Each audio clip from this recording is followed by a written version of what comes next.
Hey, listener, welcome to episode number 80 of Listen Up. Do I have a treat for you today? This podcast is going to be a little different than anything we've ever done before. I decided to host my very first podcast with a live audience last week. It was recorded and we are uploading it for you today. It's going to be with me and my dear friend, Nikki Novo, guided intuitive.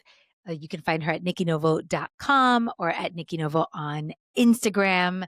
She talks about living with intuition, and she is one of my best friends. I love her with all my heart. So it was a very exciting experience for me to be able to interview her and talk about the dance between living with intention and being guided by intuition. I think you're going to enjoy this episode. Brace yourself because there is gold in here. And I hope you like it. See you next week. Bye. Hi, Nikki. Welcome to our podcast. Hi, Caro. I can't believe we're here with a live audience. This is our very first time ever doing this in front of a live audience. So thank you guys for being here. For those of you that are listening on YouTube or on the actual podcast, we have a beautiful community here with us in the sacred space on this sacred Sunday. So it's a beautiful time for us to be together. And we just enjoyed fika. So if you don't know what fika is, it is a Swedish tradition where we have tea and a treat and we have time for a connection. But I knew that my best friend was going to be in town this weekend and I wanted to host a fika, not only for my community, but also for you and have this opportunity for us to connect for the very first time on the podcast. So welcome. And I'm so happy to be here. I almost missed it because I thought it was supposed to happen yesterday. Yeah. So yesterday, Nikki texts me and says, "Hey, what do you say? Hey, what do you say if they were like they moved my thing to 2:45 and I'm gonna try to make it, and then you asked me about something else that we were gonna do tonight, and I'm like, Nikki, it's tomorrow." And she had booked her flight back to North Carolina on Sunday. And I was like, wait, are we canceling this thing? And she's like, no, I'm just going to change my flight. Never mind me. So that's how we started this. But that's like Nikki in a nutshell. Yeah. So another fun fact that nobody knows about this is today, my podcast aired this morning and I announced, because it's November 2nd, I announced the theme for November.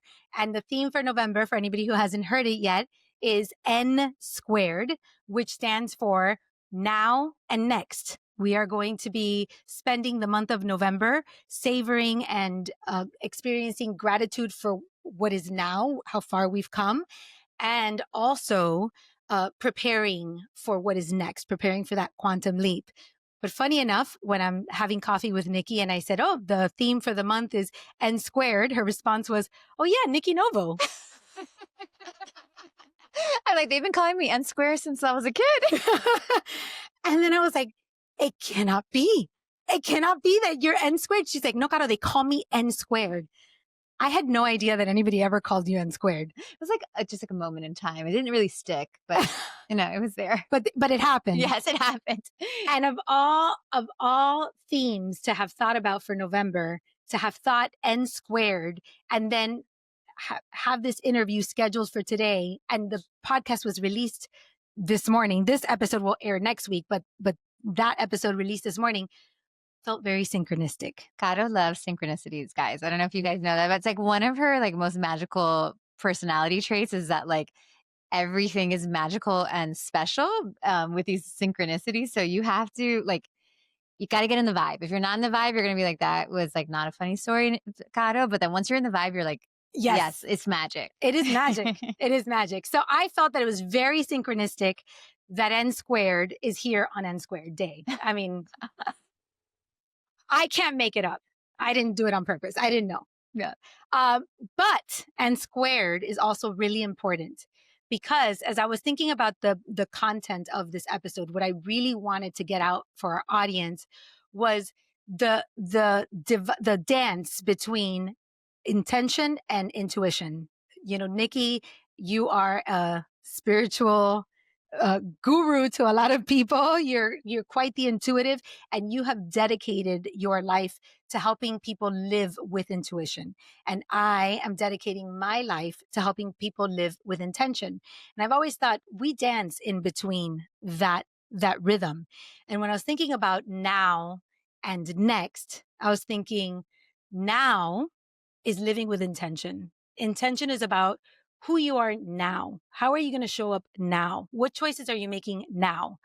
And what's next is all about intuition, because it's that little voice inside of you that's helping you move to your next chapter of your life. So do you want to talk a little bit about the next of intuition? Yeah, I mean, I thought that that was so perfect about the and square and like how these things come together. Intuition is, it's I think for me, I always think that you place your intention. You're like, okay, this is what I'm hoping to get out of this, or this is what I'm hoping this moment is. And then you need your intuition to see what are the next steps or like what that intention. If not, you're going to miss like what that intention is trying to bring you to. Like even with the podcast episodes, or even when I do like group readings or whatever, I always ask people to set their intention before, and somehow it comes to them, but they need their intuition to be able to see like what that intention really means to them. So Yeah. I always, Yeah. yeah. Yeah. We've had a lot of that. When we talk, it's so funny when we're talking in our language, we'll be talking about certain things and Nikki will be using her intuitive language, and like she was like, I was called to do this, or I was doing that, and then I'll be like, well, but what's the intention? What are you setting the intention? And just this morning we had this beautiful conversation about what the next 2 months are going to look like for you and the intentions that we were setting. And you said to me something that I thought was beautiful that everybody should hear. You said, well, people think that just because I'm intuitive, I live in the future. But actually, what gets me to the next level is that I'm always so grounded in my intention. Yeah, because I think that you'll miss what the future is trying to tell you if you're not here actually in this moment. And also like this moment is what's creating the future at the end of the day. So if we're not living grounded and if we're not living with intention and kind of building what's next, you're just never going to have what you want next anyways. Like it's happening right here. It's like happening in this moment. And you said something about time, which I thought was really special. We talked a little bit before we got here because we were having coffee this morning at like 1 o'clock. We've been chatting for hours. I'm like, Nikki, we have to go get dressed. We have a thing that we have to do today. She's like, oh. So you talked about, and I thought it was beautiful that that intuition and what's next, like leaping into the future, is not necessarily about time. Tell us a little bit about that. It's about expansion, not time. Yeah. So to me, when you're thinking about the future, perhaps you have a goal or it's a bit of like a North Star. And the reason like thinking about the future or bringing it forward is important is that it expands what's possible for you. So where Gato, funny enough, when I first met Gato, I felt like she was like a little too grounded. Like I almost felt that she and it was like one of my issues with you. I was like, no, but like, what about next year? And what about 2 years? Like, you have to like expand into the vision and what is next. And you like didn't like to look into the future for some reason. I did not. Yeah. And where I get the opposite, I have got clients that are like, tell me when I'm getting married and like, when is my baby coming and all these things. I was like, whoa, what's happening today? Like, what have you done today? So there's always that balance. But my feeling is that you have to kind of peek into the future and peek into like your vision to be able to understand what is needed of you right now. So I like even the podcast episodes I do a lot of like reading the energy of things. And the only reason I bring that forward is because what you want and like don't ask me about the future if you're not tending to your present. That's what's the hard for me. Like future is not set in stone. I think a lot of people kind of mistake that. There are a few things that I'm like, oh, this is destined, this is going to happen, but a lot of it is what I am doing in this moment that connects to that North Star that I have. So it's like, oh, I would really love for this to happen, or I would really like to see this happen. And I don't mean from a goal oriented way, because you can't, like, a lot of times you may want something in the future and you're in the present and you're like, I have no idea how to get there. Like, and we should, like, I feel like if you know how to get there, your North Star is kind of boring. Like, I'm like, you should be a little confused about how you're going to get there because the journey is meant to be full of miracles and magical. And it's really more of you're shifting into a new future rather than walking your way to a new future. So that shift like comes from, okay, this is the North Star, like this is the future that I want. But then I have to come into my present and be like, okay, how do I create that shift within me? Because your um body, your vessel, your being is like this light that will go towards the North Stars that you give it, but and you attract it. Like you attract your future. Like all those things are happening because you're bringing them into you, but it has so much to do with who you're identifying with as at the moment. And a shift is really an identity shift. It's like, okay, I see myself as a little girl, so I keep attracting this life for a little girl. And one day I'm like, you know what? No, I don't know if you've heard Gato talk about like stepping into queen energy. So what she does is she's going to shift her identity into queen energy. And then all of a sudden her future has to match that eventually. So when people come and ask about the future, like we can definitely see the future from what you're projecting right now. And if it's what you want, amazing. But if it's not what you want, which is like why it's nice to peek into the future, then we have to see like what needs to shift in this moment or how do I shift my being? Not what do I need to do or what are all the the to-do list things and all that. It's no, it's like how do I shift into a new energy to match that future that I want? So I think it's important to go back to when you said that I was so grounded. It used to piss you off that I was so Why were you grounded. so grounded? And it's a really important question because I worked really hard to get to the life that I had. And I Mhm. felt like I had built a life that I really loved and enjoyed. And I think for a long time, I was afraid that wanting more or looking into the future would undo what I had worked so hard to attain in that moment.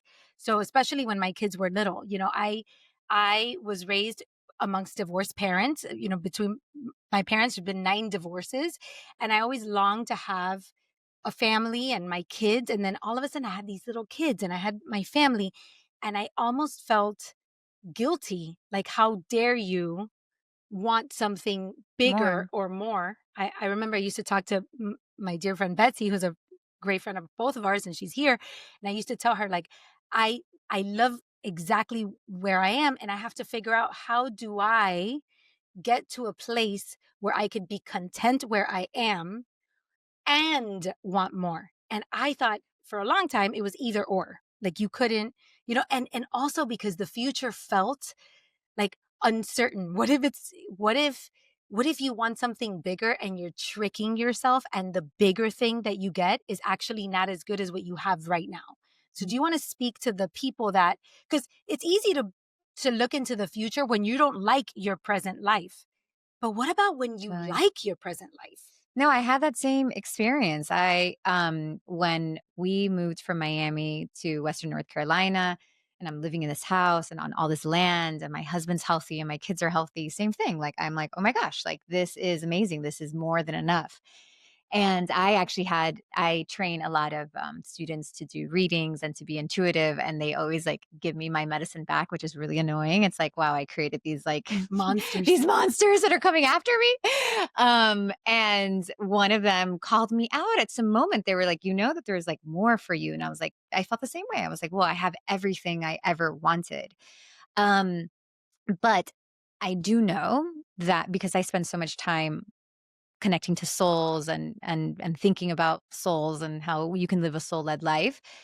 I do know that the universe, the divine is ever expanding. So therefore we are ever expanding. And I think that when we reach a place where yes, we're grateful for what we have, but we're afraid of what's next, we are going against divine order. We're going against nature. And we're trying to tell nature that, we're not supposed to expand, but it is so natural to expand. So when you're not expanding, like you're actually going against what the nature and the divine. So that's what I was like, that I almost felt, I remember when I met you, I was like, this is unnatural. It's funny because she and I have this beautiful dynamic, this chemistry. First of all, they should know how we met, right? Sure. We met at a very luxurious place called Chuck E. Cheese.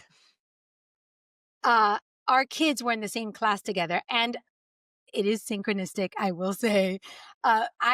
Several people had been telling me, oh, you should connect with Nikki Novo. She's doing a lot of the same work that you're doing. And I look up Nikki Novo on the internet, and Nikki Novo is doing dating work. And I'm thinking, I don't see how this is connected to what I'm doing. I'm a motivational, at the time, it's like, I'm a motivational speaker. Like, I don't know how that is connected to the dating work. Like, I just didn't see the connection.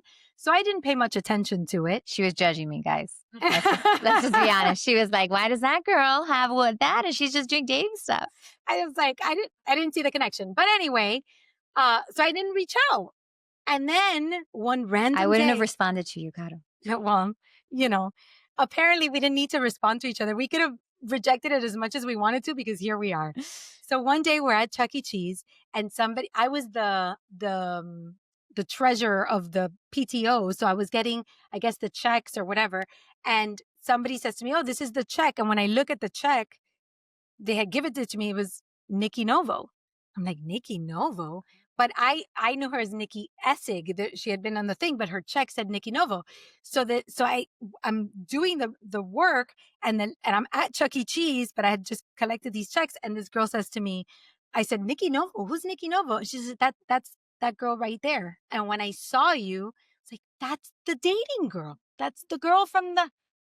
So then I walk up to her, and I'm like, are you Nikki Novo? And she's like, yes. And then you said that I have very intense She was energy. just like, I'm a speaker and I do all this thing. And if you've done a reading with me, I do all the talking. But I'm definitely like reserved when you like meet me. And Caro just came with like her big energy and her dad's big energy, which her father passed away, and he just like haunts me. He's like always around us.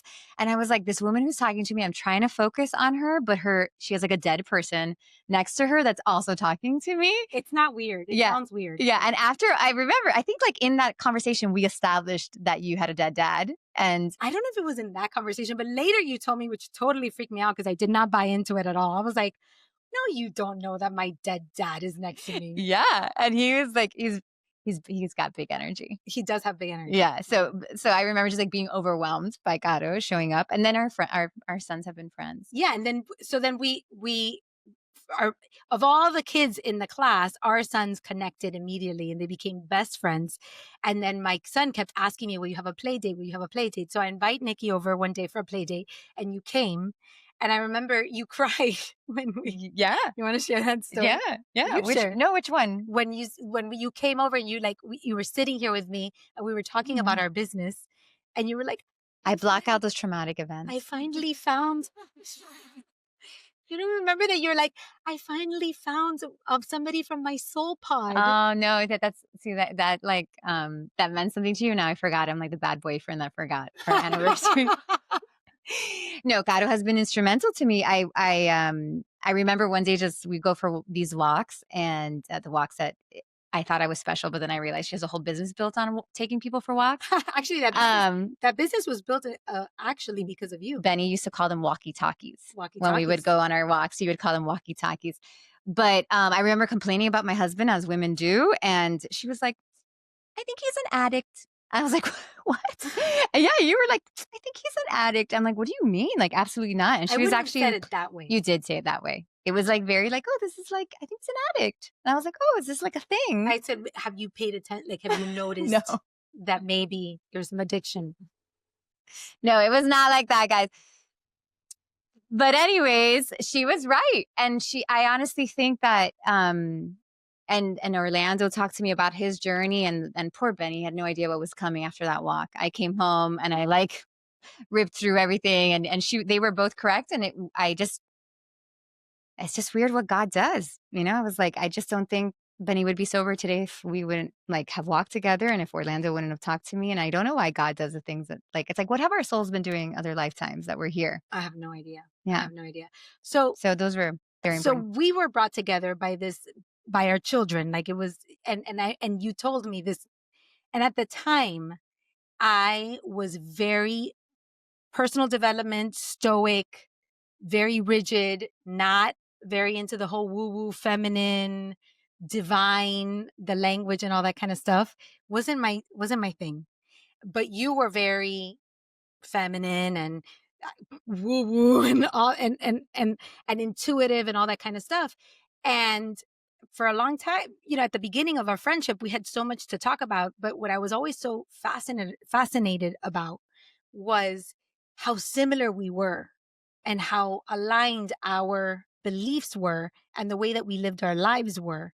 And I think it was a beautiful thing because um what allowed me to expand and be able to move into the future was understanding a little bit about what intuition means, but grounding it in intention. Mhm. Like, no, understanding what intention is. Yeah, because the future could be scary if you don't have a clear intention. I think Right. that's where people get confused about their intuition. So, for example, like, you're walking around, you're like, I'm going to look for a sign today. And it's like, no, you kind of have to give the universe a little bit of like a container of what kind of sign or what's it for. Like it's okay for you to direct just a little bit, but if you're kind of like Jesus take the wheel and like let anything happen, Happen. then that's where intention can get scary, That's right. you know? That's right. And I think intention actually comes from the soul. It's like, okay, soul, like what, like what is it that is like coming up for me and that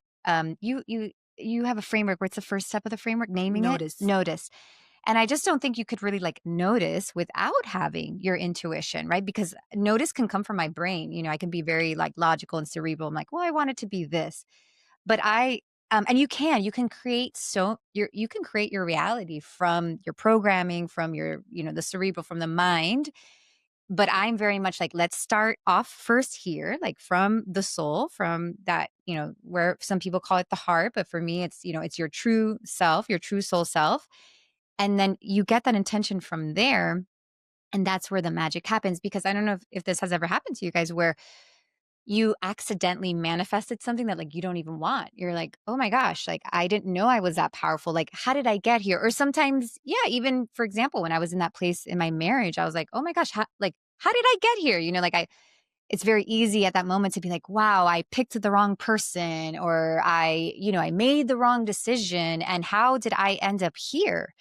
And I think that a lot of the times it's not that it's not like something's like good or bad for you, right? That like either that husband was a right or wrong, but there were moments where I wasn't checking in, right? With my true self and then I created this life by accident and you want to Wow. recreate it. So I think that when you say notice it, I think it's like to get that information from your soul first. And that to me, intuition simply is the voice of your soul. And I think you are mind, body, spirit. You have a soul in here in this vessel. I feel like the body is your car and the brain is the engine. We really, really resonate with the brain. Like we often think that we are the brain. And I'm sure by now everybody in this audience has had that spiritual awakening. I'm like, oh, I'm not just my brain. And that's when you get into that cool information, which Gatto does so well about, like reprogramming your mind and new perspectives.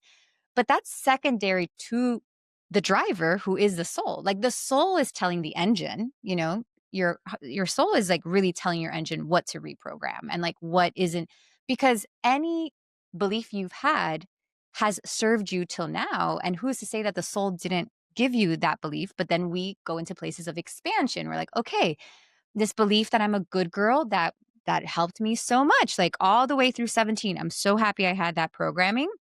But now I am like, I'm expanding. I'm ready for something else.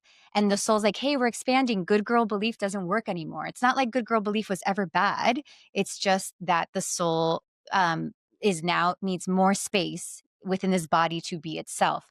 So when those moments come up, it's really, I always say it's like just the soul wanting more space in this body to express itself. And Mhm. that's why sorry, I don't know why I got off on that tangent, but No, but that's really important because you talked about the framework.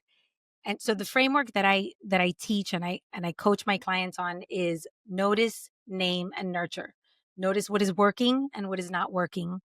Name your intention and then nurture that intention. What's fascinating about what you're saying is, so for me, where my happiest place is in that cerebral brain, right? It's the reprogramming, it's stoicism, it's personal development, it's understanding that we have control over our choices, we can accept responsibility for our life, and we can take action and execute a life that is different or in alignment with what we want, right? If we want to change it, we have the choice, and if we want to keep it, if we want to keep in the same direction, we also have that choice. So I come from that cerebral brain. But what's fascinating is that when you force yourself to go through that framework of noticing, you also have to notice what you feel. And what you said today at the coffee shop, if you remember, was I'm telling people to do something they're already doing. They just need to understand that they're doing it. Mhm. That is the key. Everyone in this room and that's watching us on or listening to us is already using their intuition. What they haven't done is name it as intuition. They don't understand that it's their intuition. So when you are using the framework and you're not noticing just, did I take out the trash? Did I go to the gym? Did I not go to the gym? You're noticing, what did I feel? How did this how was the energy that I had this month? Why am I getting triggered? Why am I getting angry? Why am I feeling so joyful? What's working? What's not working? What do I have to let go of? What do I have to release? And what's fascinating is that when you give yourself the time to go through that process, the naming of the intention, the creating the theme starts coming to you almost as if it's not yours, as if it's been delivered. I have one of our clients who's actually here often says, sometimes my monthly intentions, they name themselves. It's like the name picks me. The name picks me. That's intuition, Mhm. right? I and, Yes. and it's living with intention, but it's the discipline of living with intention for me has been the thing that has expanded me the most to be able to recognize my intuition, because it's even though I'm thinking about it in my brain, because before I used to be like, but Nikki, like, I don't know, I'm in my brain. I don't understand. What do you mean feeling into your heart? But, but discovering the art of living with intention is the thing that brought me into my intuition. And now, because you've taught me so much about what it means and I have a name for it, I can identify it. Now I can trust it. So, um, how do you impart on people the that fervent trust in that voice, that calling that your soul is giving you? Yeah, I mean, so intuition, again, voice of the soul, and I think the reason we have such a problem with following our intuition and connecting with intuition is because we really want guarantees. We really want our the most common question I get is, how do we know the difference between, intuition or my mind, or, sometimes like what I'm scared of or the things that I want. Which I had that question Yes. many times. Yes. I'm like, but explain it to me clearer. I need more information. Yeah, because we're controlling and we grew up in this like very patriarchal society and linear, and we want guarantees. And that was actually, not to lie, like that is actually why I got into intuition work, because I was in my mid 20s and I was dating this guy, and I even remember the day I met him. I was always a very heart-led person. I never called it intuition, but I was living my life like following like my gut or my heart, whatever that was. And I remember meeting that guy at a party and just being like, "Oh, I need to talk to this person." Like almost like God was telling me to go that way. And as I got to know this guy, I was like, "Oh, obviously like God told me to move towards this person because he's going to be the person I marry." Like that was the way that I, understood it. Spoiler alert, a year and a half later, he breaks up with me out of nowhere. And I'm like in shock. And I'm not so much, I'm heartbroken, of course. But really, what was damaging for me was I could no longer trust myself. I was like, wait, something, like, I swear to God, like something guided me to this person. And and then it broke, this person breaks up with me. So that is so damaging for a person, right? Like you follow something that really felt true to, and it does not work out. And it's just like, what in the world? So that is what led me to my first psychic. I was raised Cuban Catholic. My mom told me I was going to be struck by lightning if I went to a psychic, or that I was joining some, I don't know, Santeria cult or something. And so, and my father would have said, "That's magical thinking. Don't yeah. waste your time." And you are the most magical thinking person I know. The spawn of the. So uh, I go to the. Oh man, I'm losing my train of thought. Sorry. No, We were. you were saying that you go to your first psychic Yeah, and why? Oh, I was talking about, because okay. you this So guy I go broke to up with you. this first psychic, and I was so impressed by what she did, and I was like, oh my god, this is amazing. She was just so good. And at the end of the session with her, I asked her this very strange question that like just came out of me, and I said, can I do what you do? And, I was a fashion and beauty editor at this time. I mean, I had no interest. And she goes, yes, yes, no, everybody can do what I do. Because I assumed that if you were born psychic or you could do mediumship, you must have been born that way. Like that was the way that I understood it. And she was so kind and being like, no, no, no, anybody can be intuitive. Anybody can. She introduced me to some books.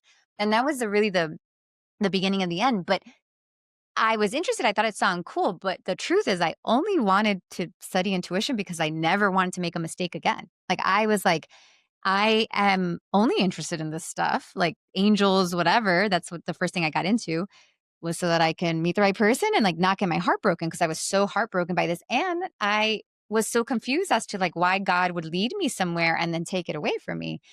So I, like most people that come my way, got into intuition for the wrong reasons, but it was what got me there. And then later, as I get more into intuition work, I realized that intuition doesn't offer any guarantees. And I think that that's where we get it wrong. Intuition is really this feeling, this sense. It could be a knowing, a hearing. There's many different ways that we receive it to what is the next step. And the reason for that, and how I got it wrong with that boyfriend was my soul was like, you need to be with this person. Like I was being pulled to that person, but then my mind or my ego added, because you're going to be with him forever. Right. So like where I went wrong was I filled in the blanks. I said, because we're going to be together forever. And that is when people don't understand intuition because all of us want to fill in the blank. We don't want just go towards this person is going to be a good time. Like we don't want that, right? We want like no because I mean, how many people come to me, right, and say, I want to start this business, but I'm only going to do it if I'm going to be successful, And I get it. I get it. We don't want to put effort into things if it's not going to work out.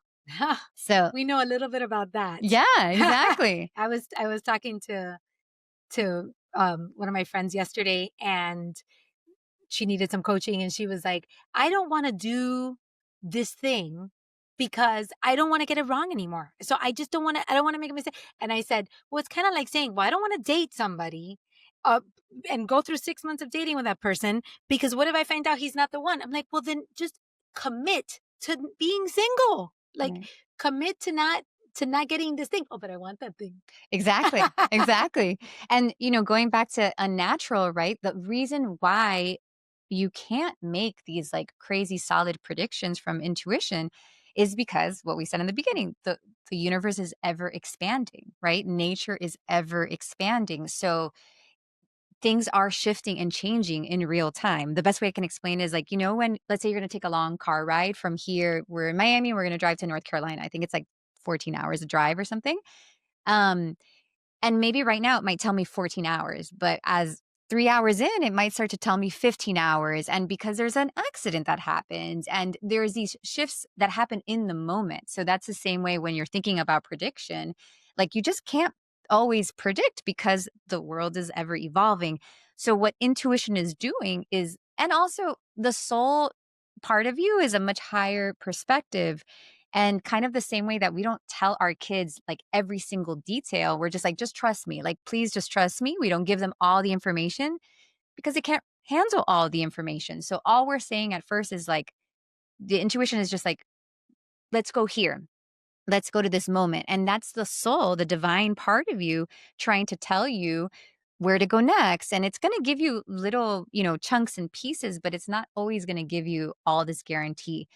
And that's where we start to mix like our mind and that ego part of us, and we kind of get in the way of the intuition, if that makes sense. So we kind of dilute it, or even like in talk, like get it dirty. So it is a lot of practice. And I think intention is a great way to just kind of ground and like stay there, right? Like to stay connected. And then that's where intuition really starts to take off. And then ultimately, because you're learning to just follow what you're being called to, and you're rewarded by what you're being called to, you do it more. Yesterday, I was hired to speak at an event, and that's why I flew down here this weekend. And I had I had asked Caro to take time out of her busy schedule and to coach me on speak as writing a speech for this event. And Caro has learned that she says that basically that I try to learn rules only to break them. So but that's but I encourage her to be herself. because that's what my intuition does. That's right. And Caro took time, and we mapped out this speaking, this like speech that I was going to do. And I was like, okay, I'm so excited. Like I know all the rules of speaking because that's what her background. And I wake up yesterday, the morning of the event, at 6 in the morning, and I'm like, nope, it's not it. I can't do it. This is not the talk. I can't do this talk. This is not what I'm supposed to do. And instead, I was like, I have to do what I typically do on my podcast, which I deliver messages, which is so scary for me because I can deliver messages to people that I know are going to accept me because it's my community. And I've been speaking to my community and my people for so long. But to go to a women's conference that was about money, I talked after two financial advisors, and they're like, now that girl, Nikki. And, and I was like, oh my God, you have such a good sense of humor for putting me here. But once I once I was there and delivering the messages, right? Like all I knew was that I had to go on that stage and do the thing that I did in my podcast. There was no guarantees. I didn't get a guarantee that it was going to work, that it was going to be good, that it was going to bring me money, that it was going to bring me fame. Like I did not get any of those guarantees. I just knew that that was what I was meant to do. And I made a decision a long time ago that I was going to live according to my soul, because I'm always rewarded I'm there and I leave space for the mystery of wherever it is taking me, right? So I've learned that, and then just the intuition just gets so much better when you're open to the mystery. You know that you have just sparked a memory in me that I had forgotten, and a story that I had not connected until right now, to this very moment. Do you remember in 2019 when I had that? Probably not. Of course, you're going to remember this. When I had that life-threatening pneumonia. Oh my God, You yes, yes, remember that? yes. Yeah. And we So were new friends at that time, but yes, yeah. yeah. So in 2019, I had just written a book, and I'd written a book. I published it, Looking Over the Edge. I was very excited about my book, and just a couple of weeks after I published that book, I got this life-threatening pneumonia. I ended up in the hospital on Christmas Day. I almost died. It was really bad. And I was there for 7 days, from Christmas Day until New Year's Eve. It was the scariest time. We had these three little boys. My pneumonia was so bad that when they saw my scan, they thought I might have a tumor in my lung. And so they came to my husband and were like, this looks really bad. Right. So it was like a really bad time.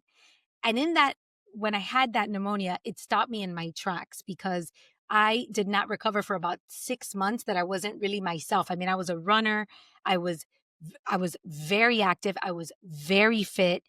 There was a lot of rumors that I was the first person who had COVID in Miami. We were really trying to prove that. Everybody was trying to prove that I had COVID.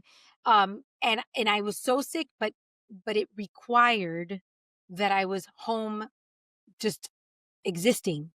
And at that time, I was at a crossroads with my business, with what I wanted to do, who I wanted to be. I was kind of like torn. And I called you. I was like, I think I'm just going to do that. Like, will you do that reading for me then? If the thing you do for everybody else. You guys, my audience is like dying to get readings with me, but somehow my friends do not respect. And God was like, that thing you do. I'm like, oh, that thing I do. Yeah. Like Yeah. people like have a waiting list. She's like, I have 500 people on my waiting list. And I'm like, maybe on Tuesday, if you want, we can do it. It's like, yeah, it's It got it. was so bad. So I'm like, okay, fine, just do that reading for me. Like, just do it. But I did not know if I was gonna like believe the whole reading situation because I was like, I don't know. I love you, but I don't know. I was very, And we were newer friends still, and so we we were were. newer friends. Mhm. But in that reading, you said to me, Caro, the guides are very upset with you. And I was like, the guides are upset with me. Why, Nikki? And you said, because you are using your children as an excuse not to do the work you're meant to do in this world. And that hurt. That Yeah, hurt. I had to say hard things sometimes, It yeah. was But very only the hard. strong can take it. Right. And I was like, what, and then you said, the guides want you to be in more of a hurry than what you are. And you're taking too much time. You are meant to do big work and basically you're diddly daddling. And you said the word that keeps coming to me, and I just made this connection right now. The word that keeps coming to me is game time. Do you remember that? Yeah, I do. You said it's game time. Game time is the word that keeps coming to me. I don't know why, but your guides are saying it's game time. And then you gave a charm. You created a charm that said game time and you mailed it to me. And I put that charm on a bracelet. And that was the first time that I wore a bracelet that said the word game time on it. And every day from that point forward, every morning I would wake up and I would look at that and I would say, it's game time. What can I do today? What can I do today to obey because I'm an obedient person. I'm going to obey that it's time that I'm supposed to do something. And I developed CORE at that time. I created a community. That community ended up serving over 350 women. It ended up us doing, I mean, it's created my whole life. My whole business was based on that.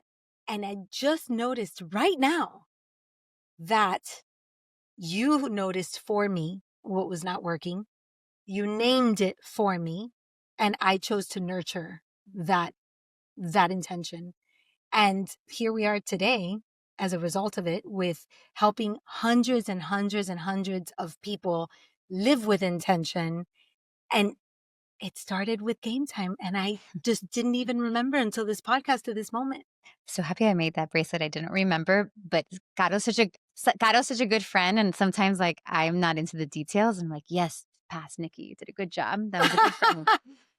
She said obey, and obey is I am obedient to something, but not to maybe what Caro always likes me to be obedient to. But obey is a very important word because um, it's this concept of obeying your soul, like obeying the divine within you. A lot of us obey God or Jesus, but it's all one, right? It's all connected within us. And I think that's when intuition really takes off because you clicked in. Like what I do in the readings and what I'm trying to do is I'm trying to bring you to click into your soul. Like this is you, Gato, with all the things and you know, we have our limitations as a human and then this is your soul. And I'm trying to like blend the two. And in that moment, it's just that you felt your soul, you heard it, you know, you had an experience with it and you decided to obey not me, Right. but obey the soul. And 100%. Because that in that is moment, I knew you were that calling me out felt true. yeah, and I knew it. I knew you were right. exactly. And I think if you guys have ever tried to stick to a habit or do a new thing and you're like, "Oh, it's not working out for me," and you really want to try to obey it, it's not you. It could very much be that you're trying to obey somebody else's programming, somebody else's technique, somebody else's blueprint.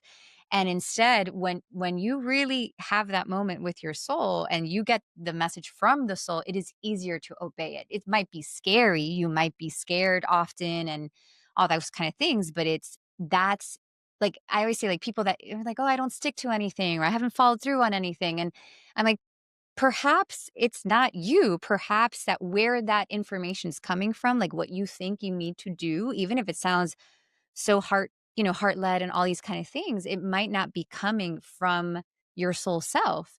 But when you really have that moment of like, okay, yeah. and you find something within you that is worth obeying, you will follow through.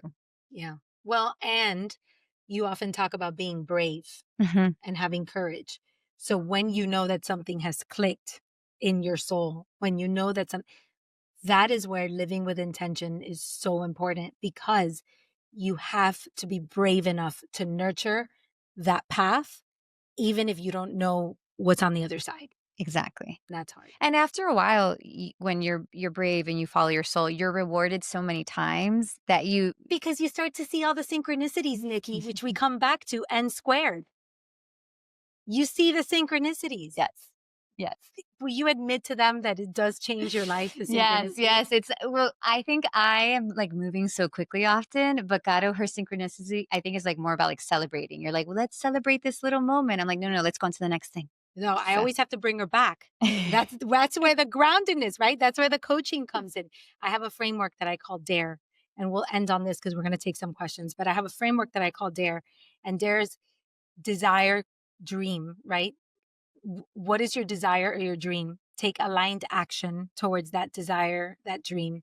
Release what does not serve you, and then enjoy the magic and the yes, synchronicities, yes. the rewards that I you've have talked learned about that. so Yeah. many times that remind you you're on path. Mhm. And that's what I've had to teach you, is Yes. That's been very helpful to to enjoy celebrate. and to enjoy. Mhm. All right, so we are going to take some questions from the audience. We'll take a little tiny break, or Okay. Yeah. so we can. If anybody wants to Does get up anybody and have any questions? If you wrote them down on a piece of paper, and then we will yeah. wrap it up.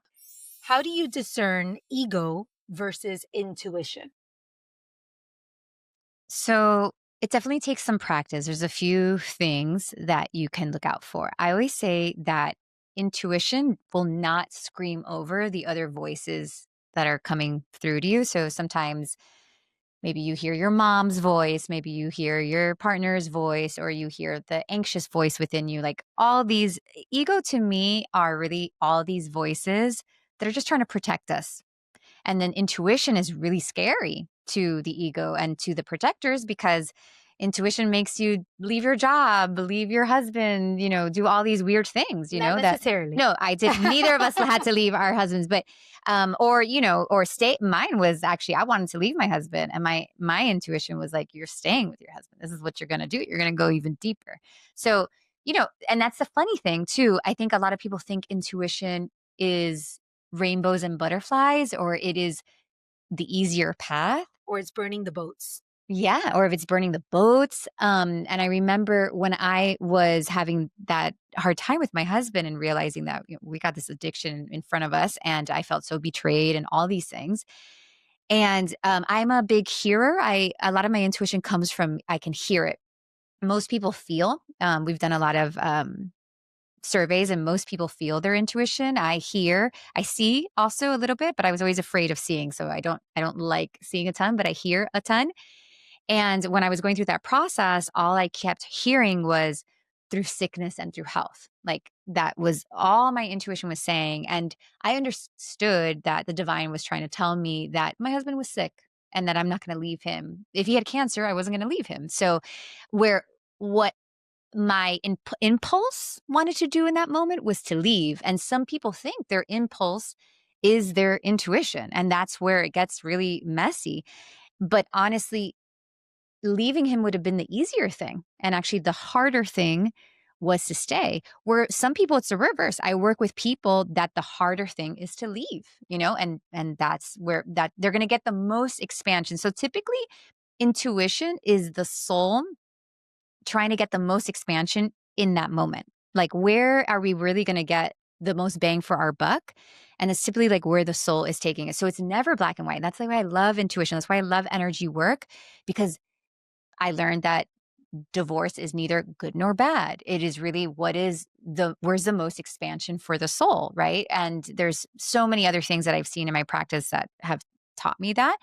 But I would say that there's a few things that are pretty typical of intuition. It doesn't yell, and it has a little bit of like a slower vibration. To me, anxiety or ego or those protectors can be like very sharp and loud and impulsive, and they just feel different. So you definitely have to kind of start to observe yourself, like if you've ever followed your intuition before and you're like, oh, I knew that was my intuition, you can kind of feel into, okay, how did that feel? What was like that sense? And you can like work backwards for sure.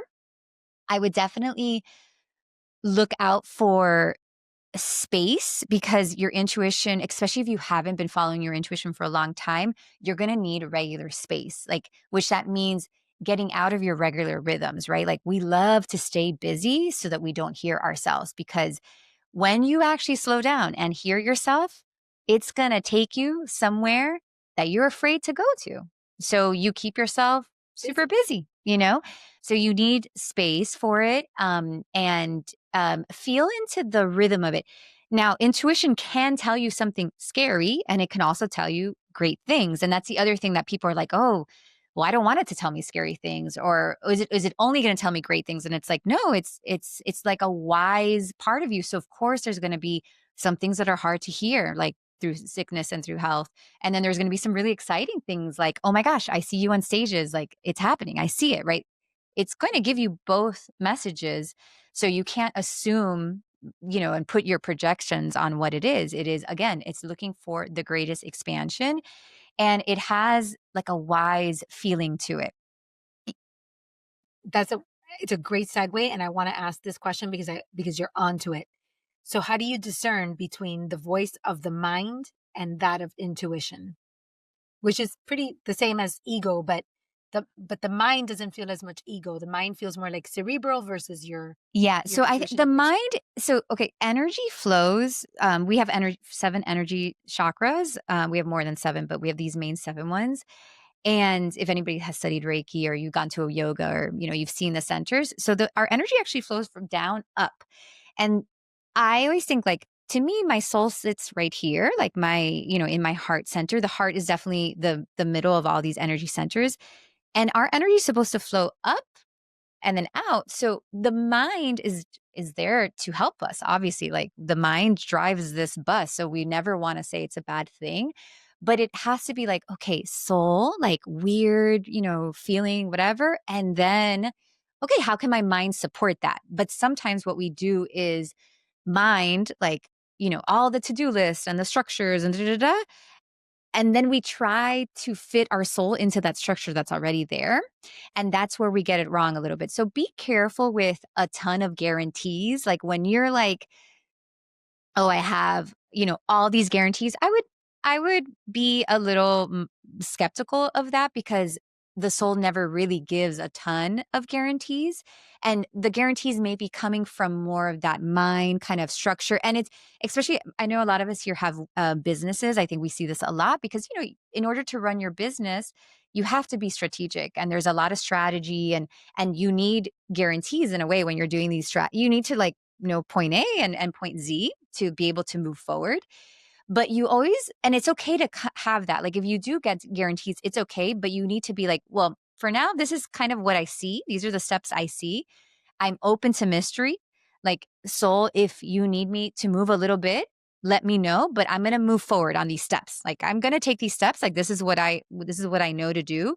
And if I'm a little off, like just let it come. So as long as you are open to mystery and you're open to being a little bit derailed and things like that, it's okay to follow your mind that has like very step by step ways. That's okay. But it's when you think that you know more and that you think that you know exactly how it's going to work out and exactly like how it's all going to happen. That's when we've moved on to the mind and ego place. And I'd also say something I see a lot in my clients is sometimes you connect to your soul and you have this knowing and it's like you know it.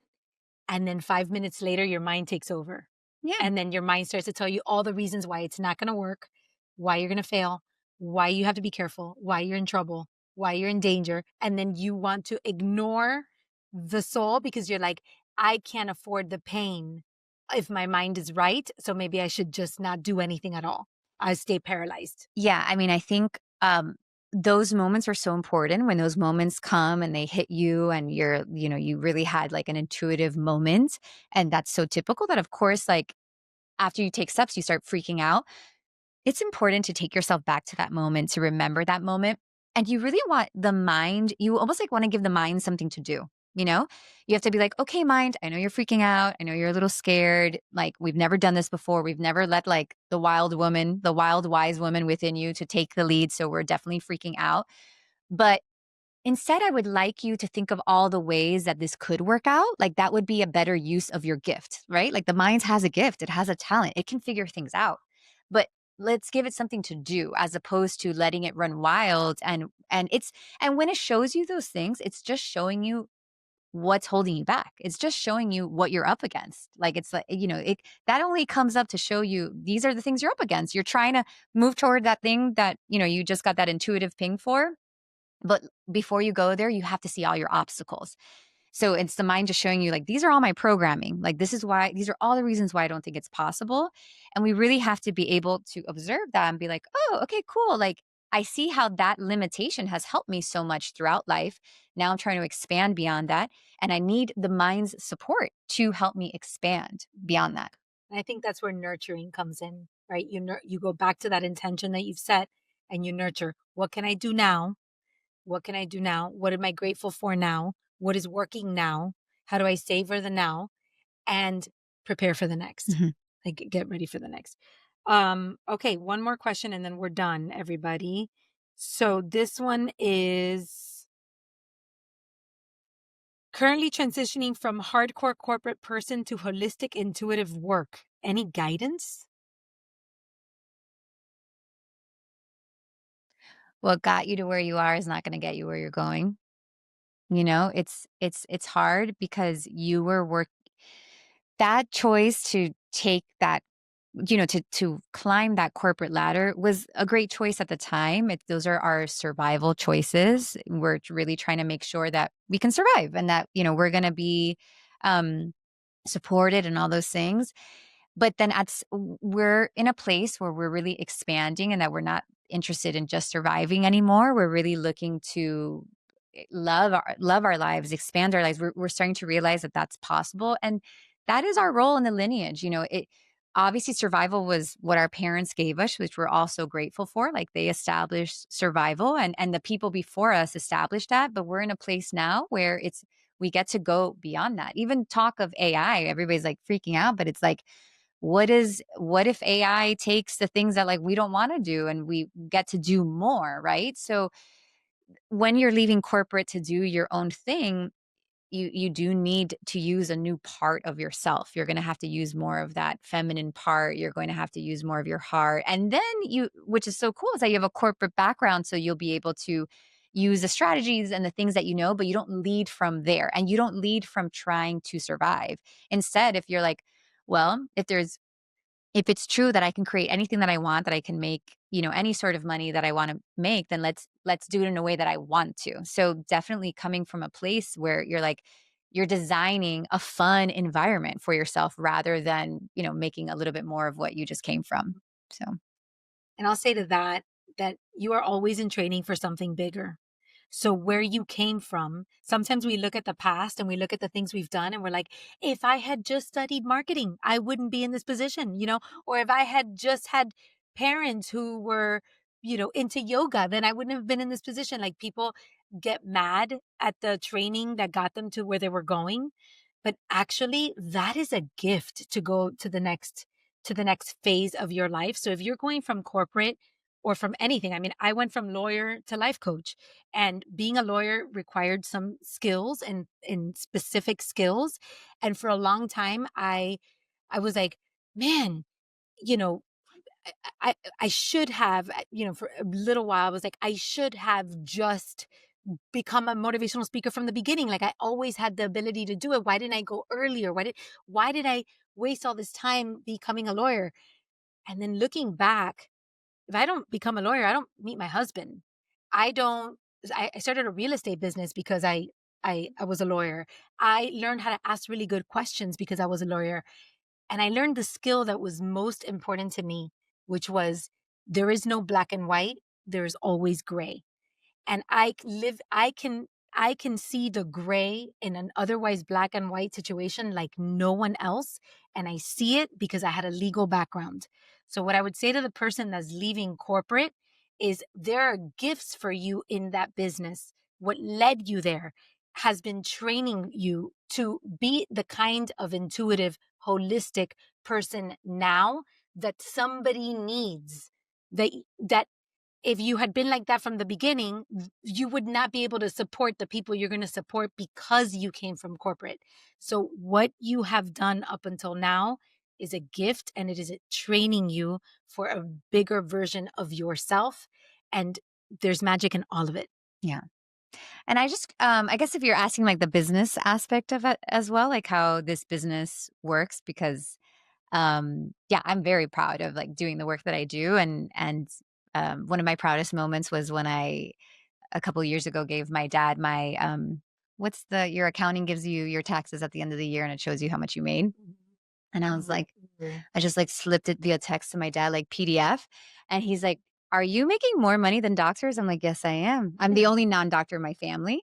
So it was like a big, like exciting moment for me. And so you have to know that like this work that we do, even like I don't know why we think it's like strange. Like everybody that I work with now works with several health professionals, right? Like you have your functional medicine doctor, you have your regular doctor, you have your therapist. Like you're just part of that support team and that healing team. It's very needed. It's not that like strange. I work with super high performing. I work with my favorite are like my Wall Street guys and like my like that they're I'm like, man, I really should use my gifts to like do better with stocks and things like that because like that's what it's super fun. So to just know like what really helped me expand my business was when I realized that first of all noticing my gift and nurturing the gift so that it would turn into a talent is what I always say is like you have a natural gift, you got to turn that gift to a talent, which is like doing those reps, getting it better, and then valuing that talent being and really Gato told me this based off like a coach that she likes to follow, that you have to be the first one to sell yourself on your offer, right? So I went through that just naturally, intuitively. I just remember having to tell myself like why the work that I was doing was valuable over and over again. And once you see that value, then you just grow the business around that. And it's so funny how we have like all this trust in these like corporate jobs that we come from when just the same way that you're dreaming up your own business and dreaming up this new profession, there was somebody that dreamt that up with your corporate job many, many moons ago. Like somebody, like the only reason that corporate job seems so sturdy and trustworthy is because you and hundreds of other people that work with you have poured trust into that job. Like my team that supports me, of course I need the physical support, but what I need the most is their belief in me. Yes. So Like, true. I need them to believe that I'm gonna pay them. I need them to believe that, like, I can do this. Like, I'm their leader, and there are days that I'm like, "Oh my gosh," like, am I gonna be able to blah, blah, blah? And it's like their belief is what made my business legit, you know? So just take your power out from how much belief you've put into that corporate job and imagine if you would give that belief into your job and your new business, and know that there's going to be other people. That's always fun when people come along and they start to believe in you. It's been I bring so much joy seeing Gato surround herself with a team, which when I met her, she didn't have that. And that is what makes corporate jobs amazing. I did this reading. I have this client that works for Procter and Gamble in the corporate division. She has like a really important role. And when I was reading her, it was so fascinating because I was reading like the energy of like her job. And I was like, wow, this business that she's working with, P&G, has all this stress because all these people believe in Procter and Gamble, and Procter and Gamble has to produce, especially like in the market. And I was like, I felt all the energy of all the people that were giving that company their belief. And that's why that company is Procter& and Gamble. It's like, I mean, it's one of the biggest, it produces so much for our economy. And we think they're powerful, but we are powerful. We are the ones putting our belief into that. And that's how they became powerful. It's so true. Yeah. So that's why I love doing the work. I'm just a nosy person and I like to. That could have led us into a whole other conversation, but we're gonna cut it here because um this has been special and beautiful. Thank Thank you. you because you've always believed in me. And I thank you for that. Because You've always believed in me. yeah, yeah, so thank you. Um so for today, I want you to remember what is your now and what is your next. And if you need to figure out what your N squared is for November, just remember it's Nikki Novo. No, it's living with intention today, now, and trusting your intuition for what's next, which will always be bigger and more beautiful than you could have ever imagined, because life is made in the mysteries and in the miracles. So thank you, everybody, for coming. Thank you, guys. That's it for today's episode. Thanks so much for being here. I am deeply, deeply grateful for this time to connect. If you're loving this podcast, I'd love if you could support me by subscribing, rating, and or leaving a review wherever you listen to podcasts. Those reviews help us so much. And if you know of someone who could really use a voice like mine in their head, please share this with them and let them know how much you care about their bliss. Now, if you are feeling called to dig deeper and really work on elevating your mindset, wellness, and your relationships to create a healthier, happier, and more meaningful life, then I invite you to schedule a 60-minute complimentary consultation with me. Let's have a meaningful conversation and see if working together is in our future. You can find the link to the calendar of consults right there in my show notes, but you can also connect with me on my website, carolinedeposada.com, or just send me a DM on Instagram at Caroline de Posada. Like my friend always says, the project is big and you're a part of it. So thanks for being here.